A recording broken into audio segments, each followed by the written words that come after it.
Hi fifth graders, welcome to another science video. During this week, we are going to learn about energy in plants and animals. Our objectives are to describe how plants make food using sunlight, air, water, and materials in the soil, as well as to explain how animals use the energy they get from food. We're going to start talking about plants, and as you might remember, plants are the only organisms that are able to make their own food through a process called photosynthesis. Okay, so what is photosynthesis? Well, plants use water and carbon dioxide from the air to make a sugar called glucose. In the process, they give off oxygen into the air. This process is called photosynthesis.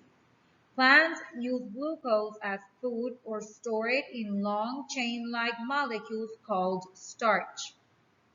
Several structures help plants obtain the matter and energy they need for photosynthesis. Water travels from the ground into plants through roots and then up to the leaves through tubes in the stem. Carbon dioxide in the air enters plants through stomata. These are small openings on the surface of the plant that you can observe in the picture on this slide. The plant traps sunlight energy in structures called chloroplasts. Chloroplasts contain chlorophyll, a substance that absorbs sunlight energy. Chlorophyll gives plants its green color, and we are actually going to put this to the test in a small project during this week. Plants cannot live where water is always frozen. Frozen water cannot travel into roots or other tubes in stems. Also, photosynthesis includes many reactions. Some of these reactions take place only around certain temperatures.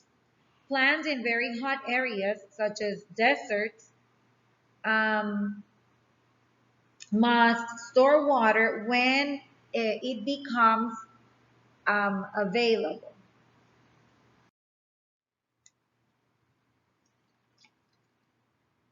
Have you ever observed how fast a plant can grow?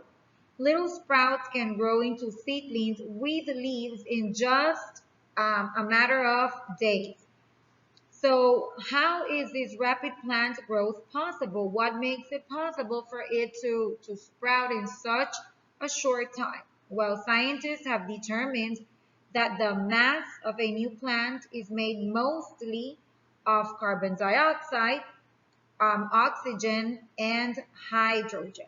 So in this slide, you can see how we have water plus carbon plus sunlight, and as a result of these three, there's plant growth. Well, water provides the hydrogen that the plant needs to build glucose. The air provides both carbon and oxygen.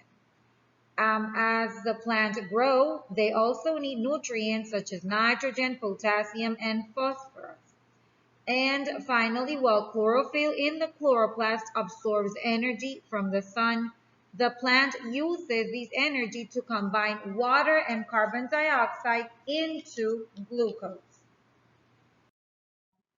So I was telling you about photosynthesis and temperature, and I gave you the example of a plant in the desert and how they must store water in the roots, stems, or leaves.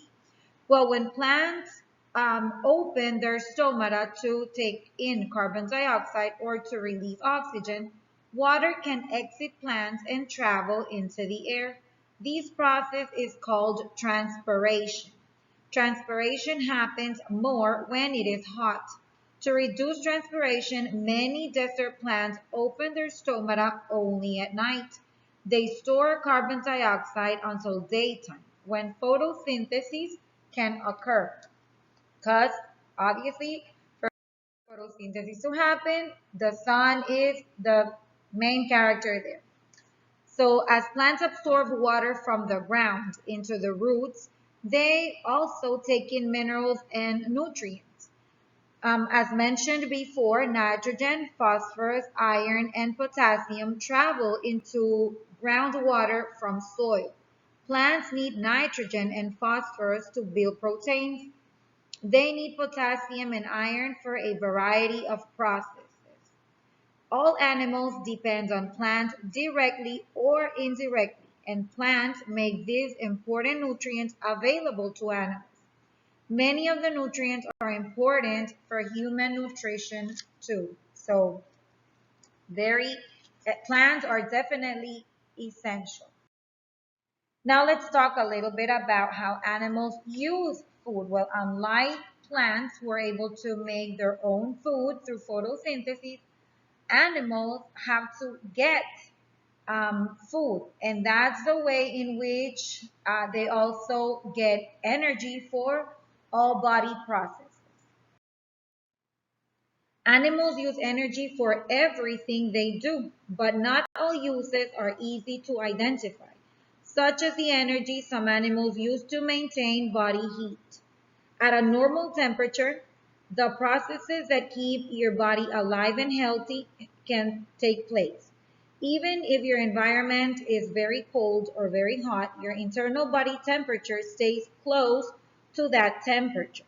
In humans, for example, our normal temperature is near 37 degrees Celsius. And this is because humans are endotherms. An endotherm is an animal that uses energy stored in its body to keep its body within a normal range. Endotherms are often called warm-blooded. All mammals and birds are endotherms. Snakes, on the other side, are ectotherms. An ectotherm is an animal that depends on its environment to warm its body. Most fish, all reptiles, and all insects are ectotherms. Ectotherms often get energy by lying in the sun. You might have seen iguanas, for example. They are ectotherms, and we can usually see them lying in the sun to maintain their body temperature. If the environment cannot warm the animal's body to a correct temperature, the animal will reduce its need for warmth by remaining inactive. So just like the example I just mentioned. So when an animal eats food, it is taking in chemical energy stored in the plant or in the animal that it eats, depending if it's a herbivore or if it's a carnivore. Animal cells use some of this energy during the process of cellular respiration. In the process, the chemical energy stored in food is released to provide cells with energy they need to perform life processes. The collection of chemical processes that break down and build molecules in a living organism is called metabolism. An animal's metabolism can be fast or slow. Very active and small endotherms often have a faster metabolism than slower or larger organisms. Small animals also become cold faster than large animals. So to stay warm, small animals break down more food so that they can release more heat. This causes a faster metabolism. In this slide, you can see that a pocket mouse and a sloth. And these two animals are the perfect example of what I just explained. A pocket mouse has a fast metabolism, while a sloth has a very slow one. Animals with a fast metabolism need foods that provide energy quickly. Many plants provide an immediate source of sugars or starches that can provide the energy needed very quickly. Movement, such as the jump of the rabbit that we see here, is often the most obvious way that an animal uses energy. And one may think that movement is the only time where energy is being used in the body, but that's not the case. An animal's body needs energy for its body parts to move, And the chemical energy in an animal's food can be transformed into kinetic energy of movement. Body movements can be categorized into locomotor movements and non-locomotor movements. Locomotor movements involve moving the body from one place to another. So this is when we walk, or when animals in general walk, run, jump, chase, fly, sprint, swim. All of these are locomotor activities.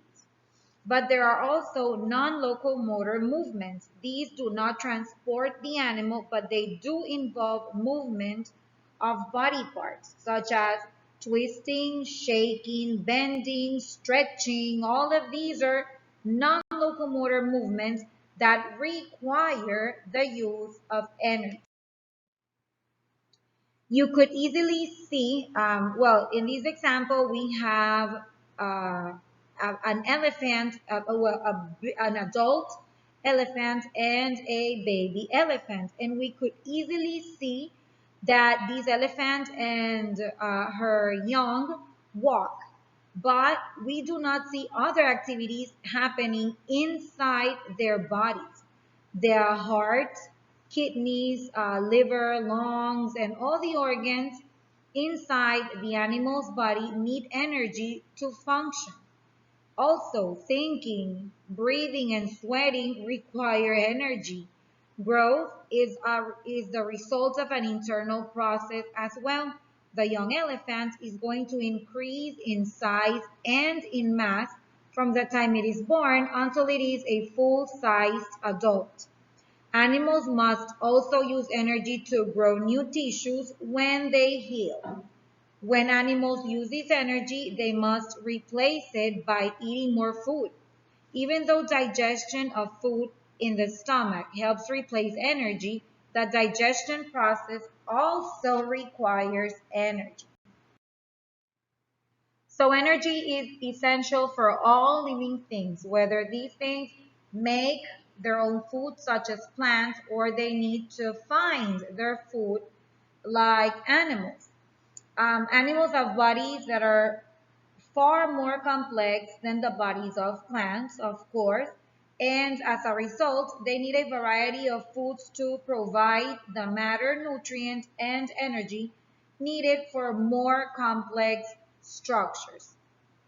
So as I mentioned before in this video, we are going to work on a small experiment where we will see how sunlight is necessary for a plant to make its food.